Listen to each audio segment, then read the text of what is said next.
Como dice Pimienta en su libro, a diferencia de otras formas de la poesía oral, la improvisación no puede prescindir del público. Es obvio que tanto repentistas como freestylers pueden ejecutar su arte sin él, pero es innegable que es fundamental para este. Ese feedback continuo, el gritar o no gritar una rima, se convierte en una criba para el improvisador que le indica lo que funciona y lo que no. Esto, asimismo, condiciona directamente a la siguiente rima, sea porque el impacto del anterior en el público le dice que debe cambiar de estrategia, o por el contrario, que debe seguir por ese camino. Aunque no hay que olvidarse que los propios freestylers también influyen sobre el público, y ahí la gran importancia de la puesta en escena o la ya bautizada performance, puesto que, como vamos a desarrollar a lo corto del vídeo, los freestylers influyen sobre el público, pero también al revés. Esto es algo que puede parecer muy obvio, y que no es necesario comentar, sin embargo, suele salir a relucir por muchos freestylers en respuesta a una serie de comportamientos del público, aunque ¿el público solo influye a los freestylers y estos al público? El público como entidad también puede influir en la recepción del propio público. Quiero decir, independientemente del criterio personal de cada uno, cuando un freestyler hace una rima potente, un flow complejo o incluso una rima que tiene una referencia que no todos entienden, la euforia colectiva que celebra cualquiera de estas tres cosas se contagia, influyendo en mayor o menor medida en cómo el público la percibe. Esto, sumado a la inmediatez de la propia improvisación y la relación público-freestyler que se genera, hace que sea una cosa totalmente distinta ver una batalla en casa o en directo. Pero, ¿qué pasa con el público en casa? Actualmente, es rara la batalla que no está grabada o a nivel de competiciones más mediáticas que no se retransmita en directo. Sin embargo, ¿influye el público en la recepción de las rimas cuando no estás presente? La inmediatez del propio freestyle debería mantenerse, y es precisamente que al ver una batalla grabada o en directo, esa relación de tres que se crea durante la improvisación entre los dos freestylers y el espectador desaparece.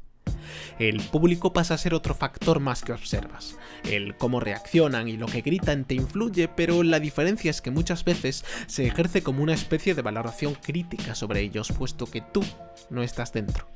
Es común estar viendo una batalla y decir por qué no gritan, o no es para tanto, o ya está otra vez con recursos de localía, etc. Y por otro lado, una persona que está entre el público crea que está viendo un tremendo batallón, y al verlo en casa se dé cuenta que no era para tanto.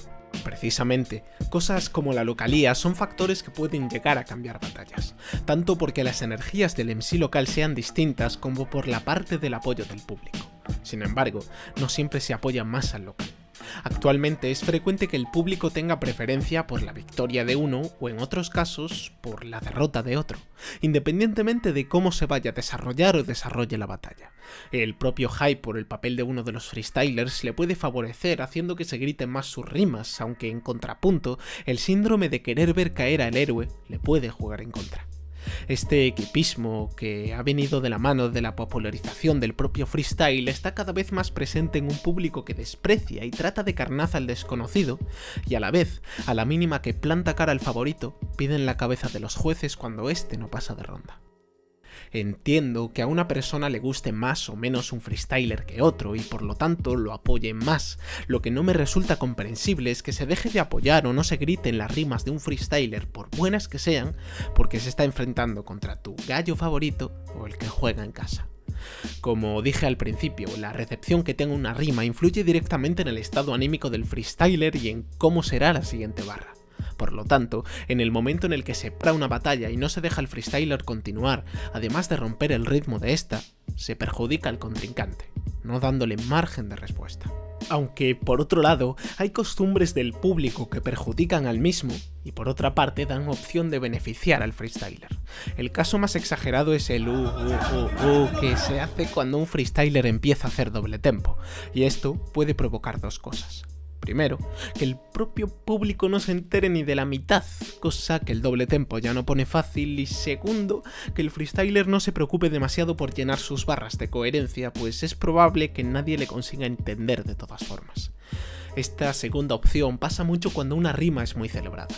El freestyler puede aprovechar esos segundos de margen que le da el ruido al comienzo de la siguiente para decir cosas sin mucho sentido y así centrar sus esfuerzos en soltar otra barra tan potente como la anterior para cerrar el círculo y volver a empezar. Y este es otro punto. En la mayoría de batallas en directo suele ser difícil entender todo lo que dice el freestyler, sea por el sonido, por el ruido del público, el volumen del beat o por la propia dicción del que improvisa. Esto de no enterarse de todo, sumado al dejarse llevar por la euforia colectiva, ayuda mucho a esa sensación de directo que comentamos antes. Y esto pasa tanto en una batalla en sala como en un evento que le cuadriplica el aforo. Sin embargo, ¿cuánto afecta esto a los jueces? Algunas competiciones están optando por ponerles el audio directo en unos auriculares para evitar esta serie de problemas, pero entre que ese algunas, hasta donde yo sé, Red Bull y que no sé cuánto se escucha el ruido del público, voy a centrar este aspecto en el resto de competiciones. Un jurado debería tener el criterio personal para diferenciar el ruido y el apoyo del público de lo que él considera justo. Y aunque esto no siempre pasa, aunque el jurado quiera omitir los gritos y el apoyo, lo que escucha en parte es la consecuencia de esto, por lo que aunque el juez solo tenga en cuenta la batalla tiene en cuenta al público. Esta retroalimentación público freestyler le da a la improvisación un carácter que pocas artes y deportes tienen, para bien y para mal. Con la popularización del free es común ver en el público prácticas que dejan que desear, sin embargo, estas no son una consecuencia de la propia difusión, sino que con esta es más fácil verlas. Todo lo que he comentado es sobre cómo influye el público al momento en una batalla, pero esto no se queda ahí. Esa estructura rima-feedback que afecta a la construcción de la siguiente tiene un efecto inmediato y a su vez afecta a futuras batallas. El que el público celebre unas cosas más que otras a la larga hace que algunos freestylers tiendan a estos recursos para ganarse los gritos, o por otro lado, que eviten otros. Si el público gritara menos frases con mucho relleno, rimas recicladas o que le tiran a un freestyler todo el rato de lo mismo, esto se haría cada vez menos. Por lo que no, el freestyle no exige de la presencia del público. Pero la importancia del público en el freestyle hace que su presencia sea una gran parte de este. Odio la hoja en blanco y lo que me genera el continuar y mientras tanto ni el tiempo los espera. Horas y segundos aún sueña con ser era, mi alma quiere libertad pero mi piel no se la entrega. Mira en mis ojos, yo también me cometí entre comedia.